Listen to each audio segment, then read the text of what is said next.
Good day, grade 8.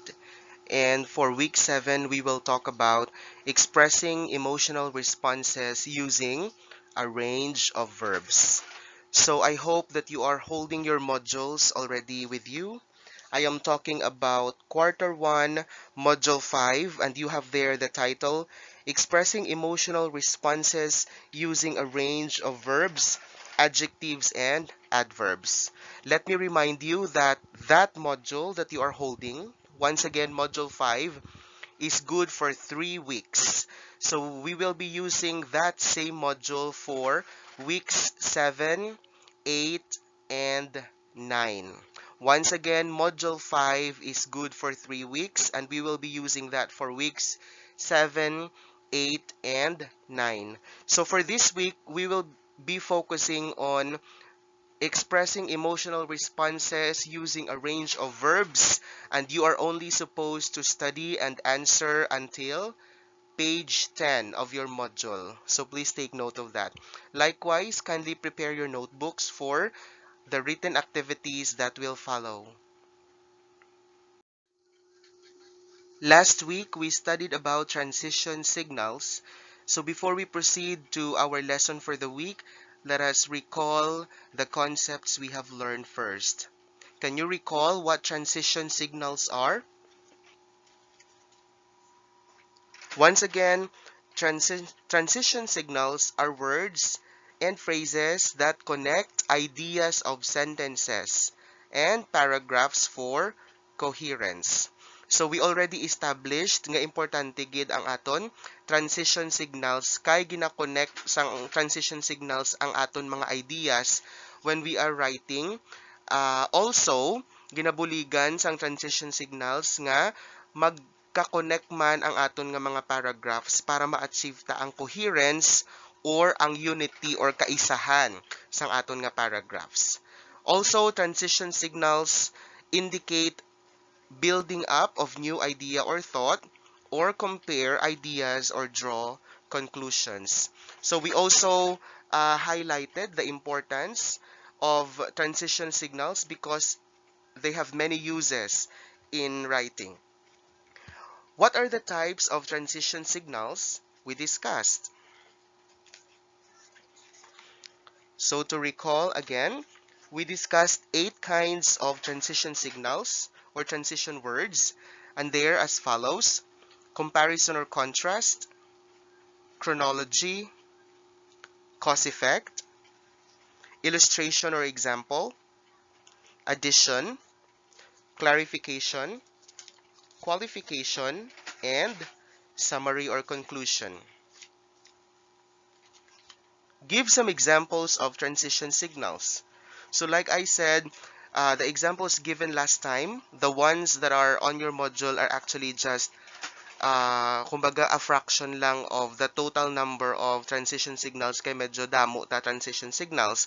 So, for the purpose of review, gin-mention natin last time ang transition signals like after, that is, possibly, but, and, furthermore, in addition, and many more. Okay? So if you would like to be reviewed of the different kinds of transition signals, once again, you have your modules with you. Please use your modules to review.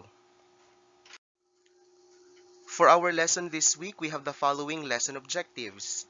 1. Identify the appropriate verbs used in conveying emotions and opinions for persuasion.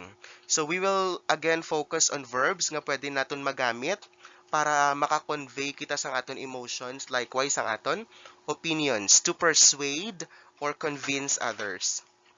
2. Use appropriate verbs used in conveying emotions and opinions for persuasion.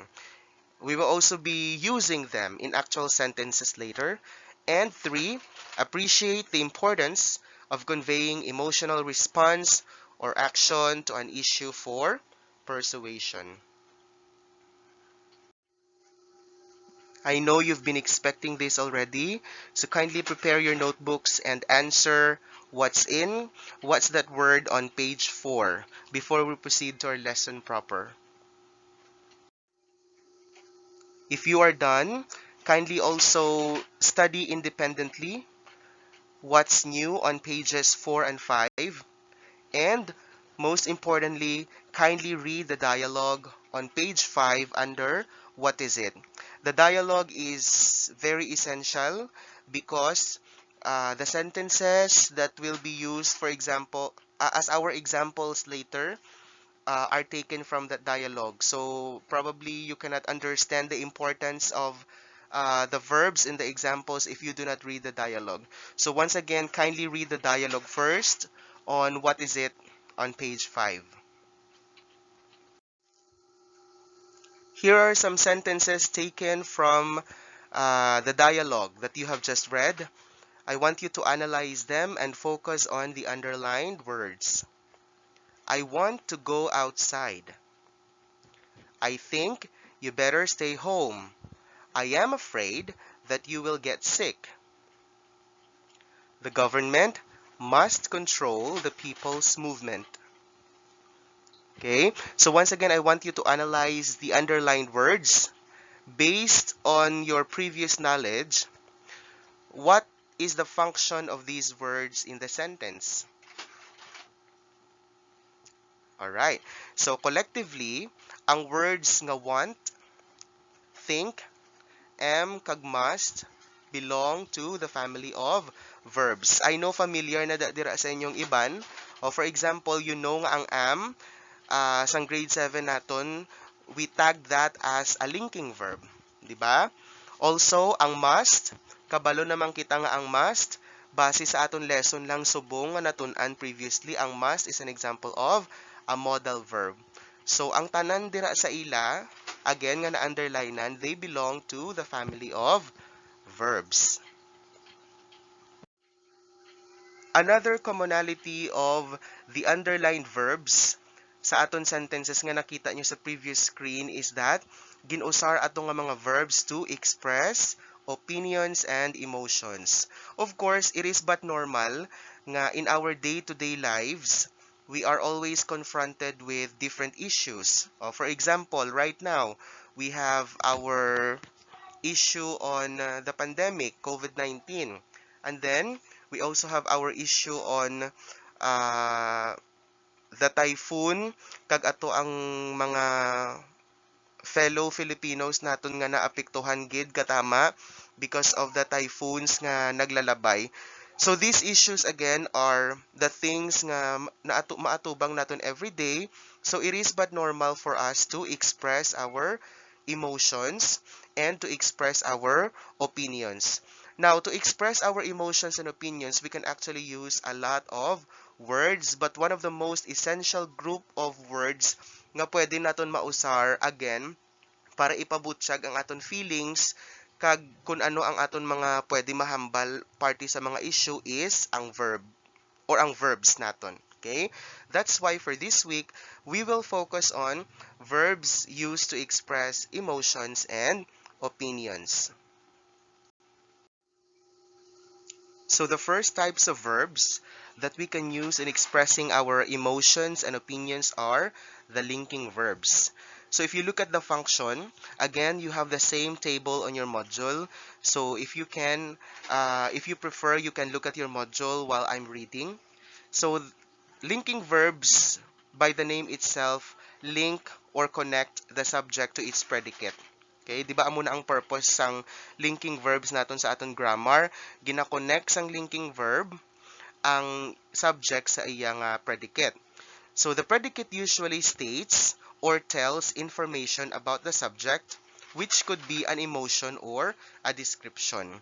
Now this is the relevance of linking verbs in our lesson comes in kay in their responsibility or in their function of connecting sometimes the subject to the predicate.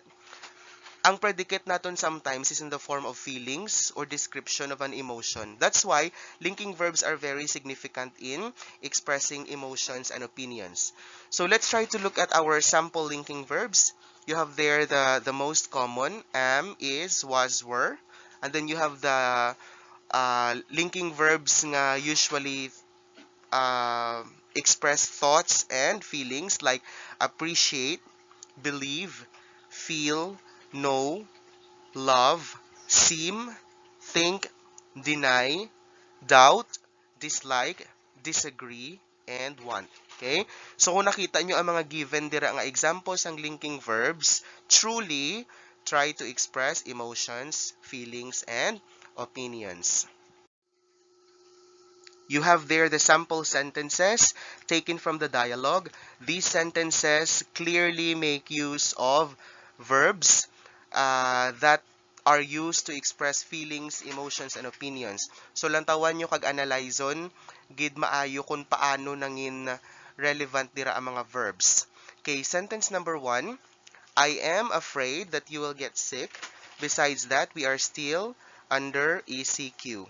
Okay, so ano ang pulos ang verb dira nga am? Aside from linking the subject and the predicate, kay syempre linking verb siya, it clearly shows what the feeling or the emotion of the speaker is. Diba? Kay hambal ganit naton, ang linking verb can be used to express emotions and feelings. So pareho dira sa first nga sentence. So in the process, it is also used to voice out the opinion of the speaker nga hindi dapat magwa ang iya ginaistorya. Di ba? So, in the process, it is also trying to persuade the listener to believe the speaker.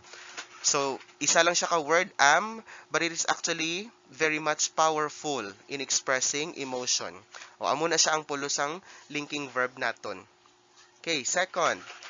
Unfortunately, with this pandemic, I think you better stay at home. Okay, so once again, you have there the linking verb think. So, ano naman ang pulos ang think dira nga linking verb? Once again, it is used to state the strong belief of the speaker towards an existing fact. Okay? So, stating a belief with a strong point is a way in convincing someone. Okay.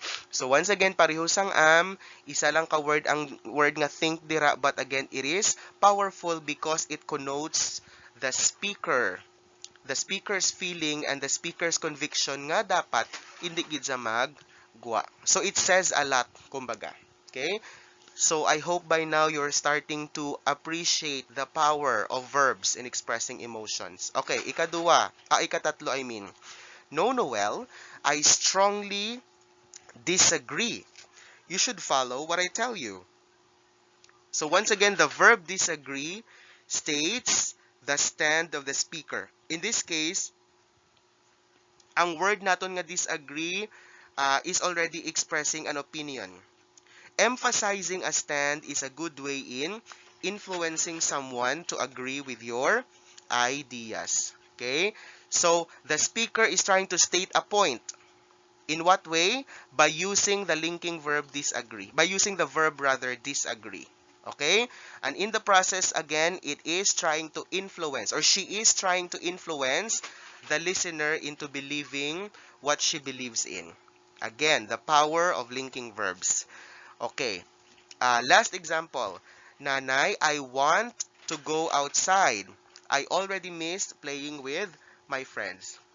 Okay, you have there again the verb want, and parehos ang tatlo nga example sa babaw. It also expresses the opinion, not the opinion, but the emotion of the child. 'Di ba? Kumbaga, by using the word want, he is emphasizing, of course, the feeling of missing his friends. So that's how important the word want in that sentence is. So once again, linking verbs can be used to express emotions and opinions para maimpluwensyahan mo ang mga tao sa imo palibot.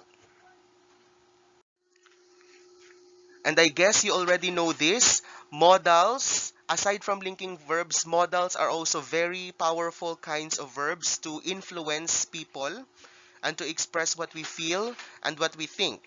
Okay, example, you have the modal could. And what is the function of could again? It is used to give a suggestion which a person may or may not follow. Of course, this is really about influencing somebody, but still letting that person decide for himself.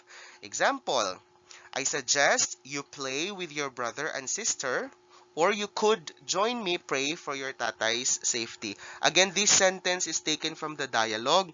So the modal could there is used to give a suggestion that the person could join the speaker in praying. But again, the listener is left with a choice.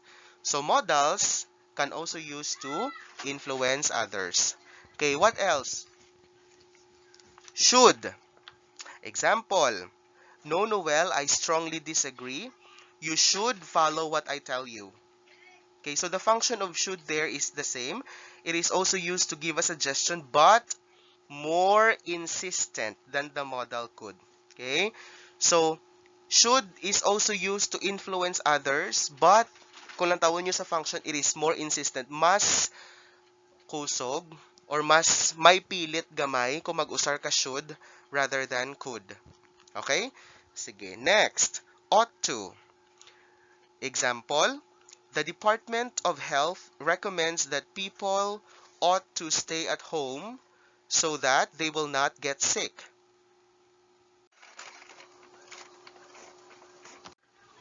And what is the usage of the modal ought to there? In that case, the modal ought to is used to formally suggest that staying at home is important. But again, a suggestion is also a form of influencing others. So this is still connected with our topic of uh, expressing our opinions and our emotions. You have there the additional models that we can use to express ourselves. We can also use had better. So ang function is used to give a recommendation by presenting the possible negative consequence if the advice is not followed. So ang had better naman niya is still all about influencing other people by expressing your opinion. But in this case, you are presenting them with the idea that something bad will happen if something is not followed. For example, during the enhanced community quarantine, you had better wear your mask in public places or the police will arrest you. Okay, so the example makes use of had better, and again, it is presenting what could possibly happen if you don't follow what is suggested, which in this case is, of course, being arrested by the police officers. Okay, last example, the modal must. Oh, this is a very strong modal. It is used to show a strong obligation that needs to be followed. Okay, so like what I said when we talked about modal verbs, must has the strongest meaning of them all because it shows authority, it shows obligation and responsibility. For example, the government must control the people's movement in public to stop the spread of the virus. So, inarguably, kung gusto nimo very strong ang imo argument para mas mapati sa imo ang iban when it comes to your opinions, pwede naton mausar ang must as a weapon to convince and persuade others. We have a very short lesson for the week, and this is where our lesson ends on verbs used to express emotions and opinions. So we only have one review question. What types of verbs are used to express emotions or opinions? And the answer for that is we have two. You can either use a linking verb or you can also use a modal. But just don't forget, uh, linking verbs and modals are necessary when you want to express yourself out there, when you want to give your opinions, and when you want to show other people how you feel and what you think about certain issues and things. By now, I am sure you are very much ready to answer the activities on your notebook. So kindly answer the following. Assessment 1, pick the verbs on page 8. Assessment 2, fit them right, also on page 8. And then on page 9, you have their activity 3, what's the verb? Assessment 3, provide the verb, and so that you can use the verbs in expressing your emotions and feelings, you are to do activity paragraph writing on page 10. So once again, ang module nga ginakaptan ni Musubong that is good for 3 weeks. Do not forget that you are supposed to answer only until page 10. Kaya ang weeks 8 and 9, lain naman na siya nga pages. Page 11 so good. So hasta lang danay sa page 10. I hope you have learned something today. And I hope you will apply the learnings you've had in your actual day-to-day conversations with friends. Okay? So I hope to see you again in our next session.